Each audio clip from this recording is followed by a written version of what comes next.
Thanks for tuning in live to Toronto Business Summit, the largest business marketing event in Canada. And now your host, Max Carter.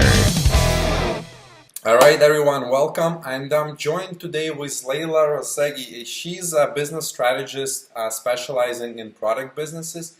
And the way I connected with Leyla, I've seen her videos online she was discussing the reasons why people don't buy from businesses. So hey, Leyla, thank you for joining us today, and let's discuss those reasons. What are the top reasons people don't buy?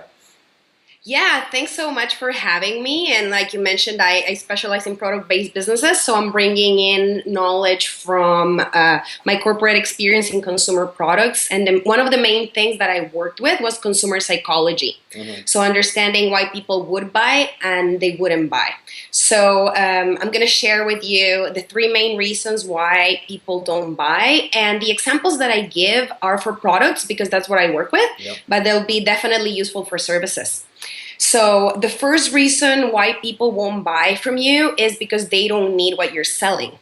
Okay. And how this happens is a lot of businesses start their business and launch their products or services because they think it's a good idea themselves, right? Because you think, oh, it's something that I like. I'm sure people would want this. People definitely need it. But they never took the time to reach out to their ideal customers and really truly understand if they need it or not. Or another really big one is, do they know they need it, right? Explain it in terms in which people understand that that's a need they have and create that urgency, right? So try to explain it in terms of things that they feel as a lack in their lives. And that's how you do it, right? So before you launch something, you need to really validate it with your target market before you go ahead and say, oh, it sounds like an amazing idea because I would buy it. I'm going to launch it. Yep. So number one, people don't need what you're selling. So first validate before you try and launch your product. Make sure your audience needs it, and it's a how would they say? It's on top of your totem pole. It's a burning pain. Because if it's something not really something they don't really need right now, it's something they can say, oh, I'll just buy it next year, and then next year never comes, right? So it has to be something they need. So it has to be something they need, and the way to figure that out is by listening to people, visiting forums, Facebook groups, having conversations, doing surveys. So really reaching out to those people and validating your idea, every detail of your idea, because in the big picture you might think, oh, they really need this, I'm going to make it a video, but maybe what they want is a book. So the way you deliver it and every specific detail about what you're launching. Right. All right, and what's number two? Yeah, the reason number two is something that my background is also industrial engineering, and a big thing here is productivity. So I'm always looking at in the background how things work and what's the process. So on that topic, people don't buy when you make it really hard for them to buy. Okay. So the way that works is, for example, you go to a store and you're looking for a specific item. You're walking around the store and you're asking people for it. You can't find an employee. You keep on walking. You start feeling a little stupid. Right, yeah. Right? You keep on walking. You don't know where it is. A lot of people say, you know what, I'll just get it another day. Right? And they don't buy. Another way this can happen is if you have a website. So people click and they're like, oh, this looks like a nice necklace. I'm going to buy it from her. And they click, and then the website takes them somewhere else. And they're like, where's my shopping cart? And now, like, I clicked on buy, but it's not really processing. And they're like, you know what? I don't want it anymore.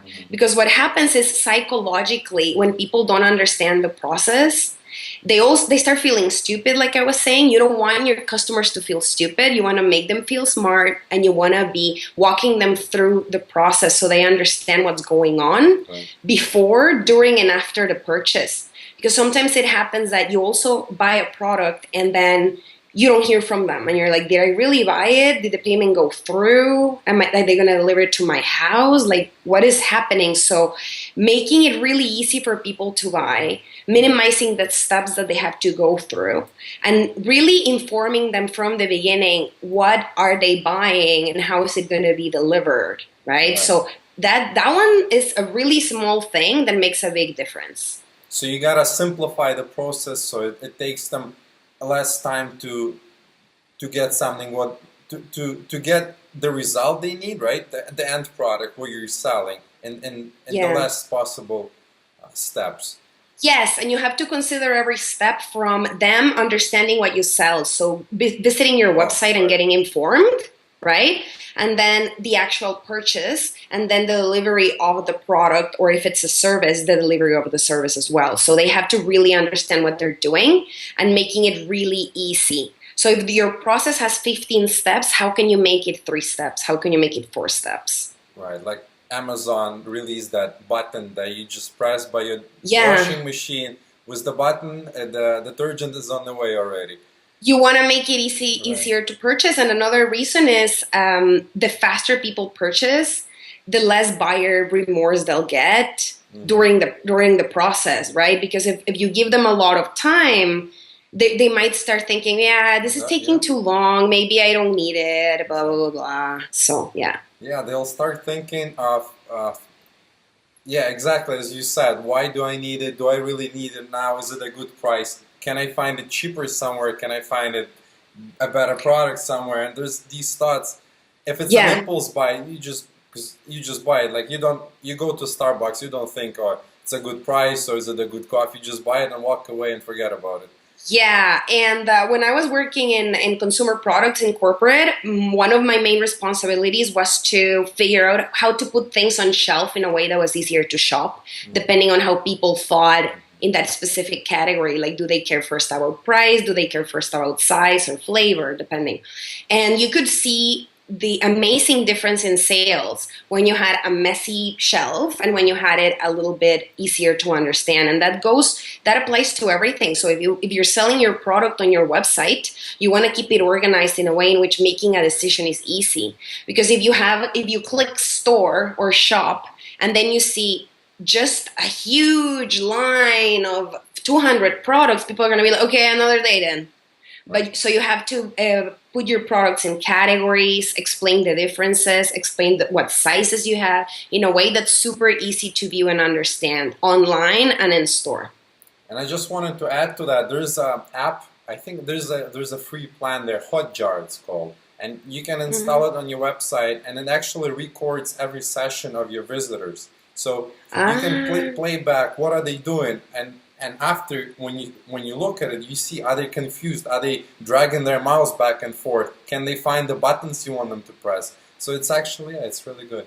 Oh, that's quite interesting. And then you would see people just give up after a certain page. So then you can go back and check that. Yeah, usually with my clients, what I do is I give them the process because I'm not a programmer, but I can tell you how the website should be when it comes to the purchasing process. So I give them that process and I tell them, tell your programmer, I want this here and this should be here and this should be the steps for people to buy from you, right? So yeah, but that app sounds amazing.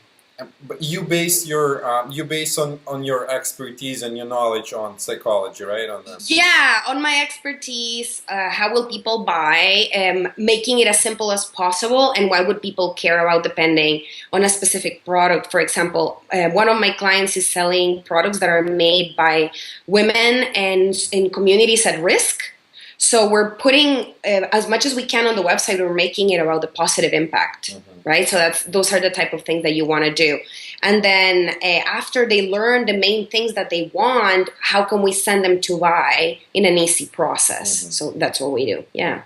Okay, and it works the same way for it works the same way for service businesses. Make it easy for people to get in touch with you. Make it easy to book an appointment. Make it easy for them to order. Come in with samples already when you come in to measure like a kitchen, anything, right?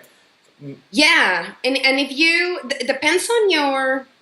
I have to say, for services, it can be a little bit different because if you're gonna spend a lot of time with a person, you're gonna want to you're gonna want to qualify them a little bit more, right? Just a little bit more, because you're gonna spend more time with them. Yeah, true, yeah. But still, you want to make it really clear, right? So first, this is what, for example, for me, for people to work with me, they have to fill out a form and get on the phone with me, so it's not exactly like a click purchase. Because I want to qualify them and they want to qualify me to see if we're a fit to be talking on the phone for like a month, right? Or 3 months.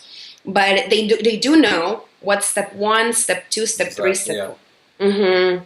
And they kind of commit to the online call when they make that booking online for your calendar. They kind of, in their mind, psychologically, they're already committed to be there and to talk to you.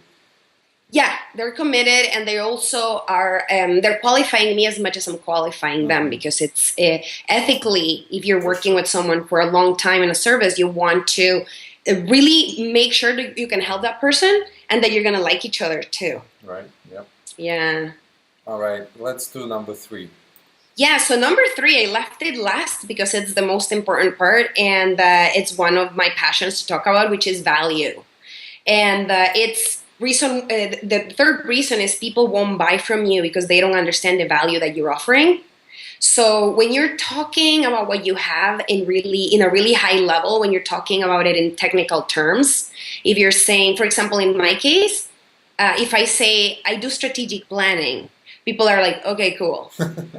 But if I say, oh, I help product-based businesses that have a positive purpose so they can grow, they can make more money, save time, and grow their business exponentially, build the lifestyle of their dreams. But they're like, oh, that's amazing. That sounds like my friend Mary, right? So it's how can you explain what you have in terms of value? So what value is the solution.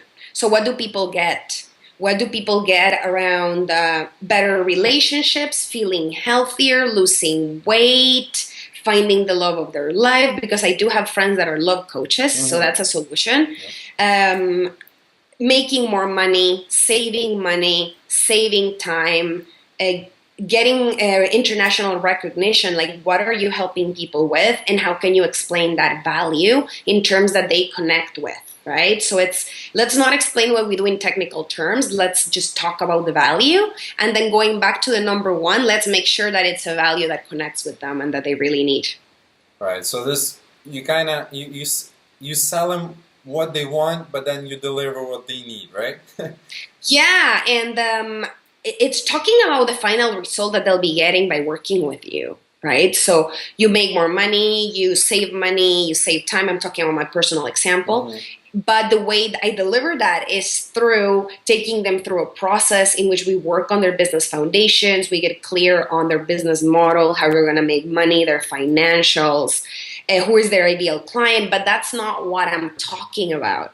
Right? I just talk about that a little bit on my website, but most of what I say there is my expertise with products that I really care about their positive purpose, that we're going to be working together. I'm going to be giving them ideas, and these are the results they'll be getting, right? And it's the same with anything. So if someone's selling a physical product, if someone's selling, let's say, a bar of soap, right? And they make it at home and it's natural ingredients. So you would say, you get a product that's been handmade for you, made with love, made locally. You're supporting a local entrepreneur, and it's all natural ingredients, no additives, no harsh chemicals for your skin. You're going to have glowing skin after. It can solve some skin problems. Maybe you have eczema and it can help you with that. So talking about those benefits and that value and connecting with people on an emotional level, that's how you communicate that. Yeah. Yeah, majority of websites I've seen where people struggle is that they describe everything about them and their company and what they do instead of putting in the first page what the customer gets. Like, what's the end result they're delivering? Because it's so confusing. You come there, we're a corporation with delivering some business machines, and you're like, oh, well... And it's about, you're right. You have to talk about your experience and your credentials, but it's more about, so this is a really cool concept. I think, I don't remember exactly what book I read it. I'll let you know. But it's a concept of the evolution of marketing. So it started with marketing started with us. So years ago, it was like we as a company and we offer this. And then they made it about you. I'm talking about the big corporations. And they were like, you as a woman need this product because you blah, blah, blah, blah. And now it's all about building a tribe, a group of people around an idea and a thought, you and me together. So that's what you want to convey. It's, I care about you, and this is me and you together building this and offering you this. And that's what big companies are doing now. If you see, for example, if you're watching YouTube and you see those videos pop up, a lot of those give you stories, and then at the end you realize it's an ad for soup.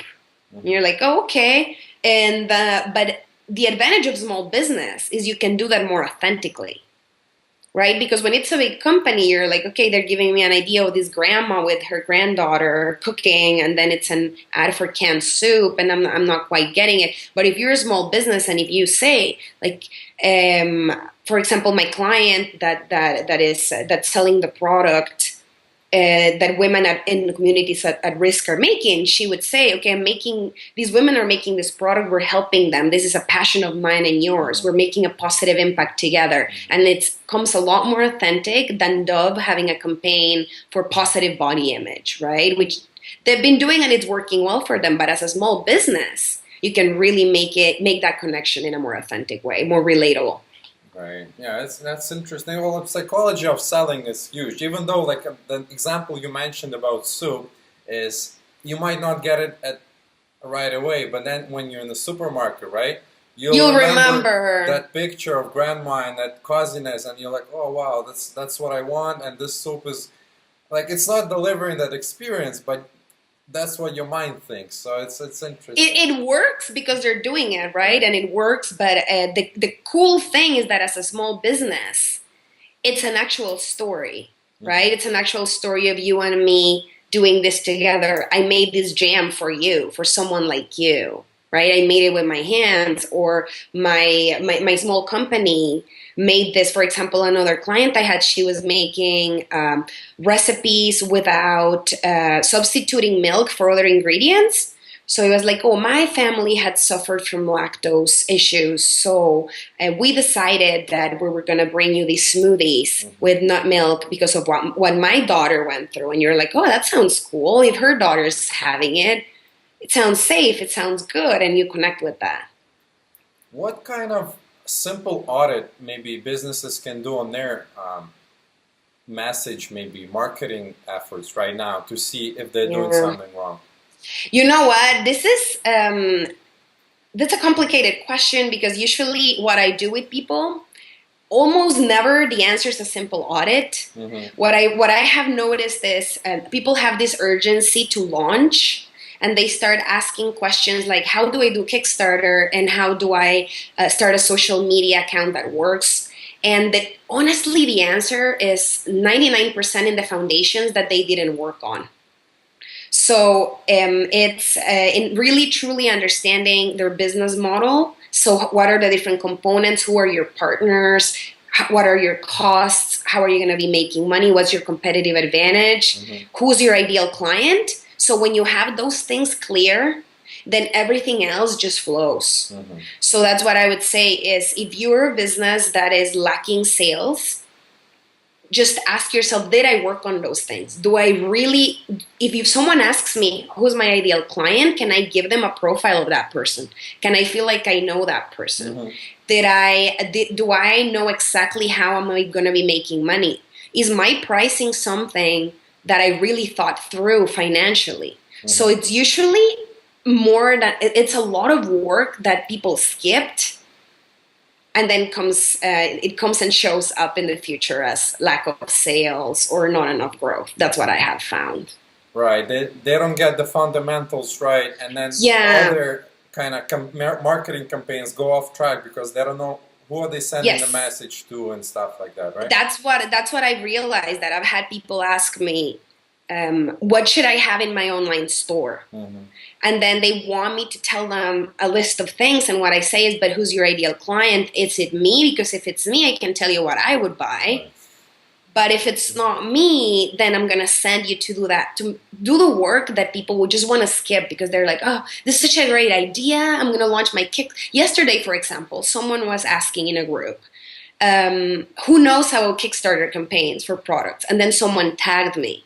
And I sent her a message and I said, I could tell you that I'll give you tips for crowdfunding on the phone because I know a few. I'm not a crowdfunding expert by any means, but I know a few.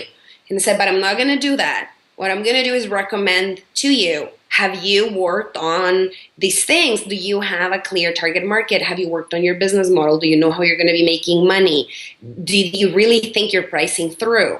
And if you have, then we can talk about crowdsourcing. But if you haven't, and maybe you'll go back and you'll realize crowdsourcing is not the right way to do it, right? So it's like I could tell people, oh, I'll sell you this like session with a few ideas, but no, I want people to do the work. Because if not, it's not going to work, right, for them in the future. Yeah, I think as well it's important to get those fundamentals right before doing anything. Yep. And just to wrap this up, any book recommendations maybe that readers can get into the minds of their buyers more? Let me think. Some books that I really like are The Art of Choosing by Sheena Iyengar. She talks a lot about how people buy. Yeah. And To Sell is Human from Dan. To Sell is Human. I forgot his last name right now. But those two I really, really like. And I also do webinars. Right. They're free, and I do 2 a month, and they're specific for products. So if people want to, like, just instead of reading the book, they just want to get the specific knowledge, it's www.leylarazeghi.com/10x-webinar. So my last name.com/10x-webinar. And then I will give you, like, this is what I learned when I worked at Procter & Gamble out pricing. And it's just the 1 hour and you get the Cliff Notes version of books or knowledge. Yeah. Okay, and I'll put those in the show notes so people can just click on and register there. All right, that sounds awesome. Great. Thank you for joining us today, and has been really good. Thank you very much. Thank you, I appreciate it.